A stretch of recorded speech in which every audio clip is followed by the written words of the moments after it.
বন্ধ করেন। স্যার আছে স্যার। এদিকে আসেন, এদিকে আসুন। এদিকে আসেন, আপনার সাথে জরুরি কথা আছে।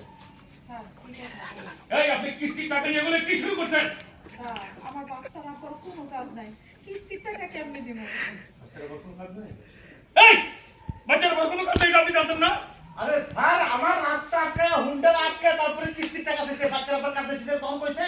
এই তার হুন্ডা আটকে আপনি টাকা দিয়েছে ভুলে গেছেন? হ্যাঁ? আর কিস্তি টাকার নাম সহ কি বলছেন যে সময় মতো কিস্তি টাকা দিয়ে দিবেন, বলেন নাই?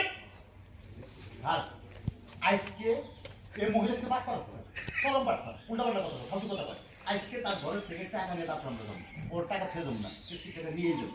এই দুলামের পুত, এই তোর বাপ কি টাকা কামাই করে আমার ঘরে দিয়ে গেছে? যেমন তেমন টাকা দিবে, আমি কিস্তি খাই, হ্যাঁ? হ্যাঁ কি বলছে? গোলামের পুতেরা এই এই সমস্ত কি কথা বলছেন আপনি? আচ্ছা ঠিক আছে, সাধু সাহেব আর কি চুপ করেন, আমি দেখতেছি।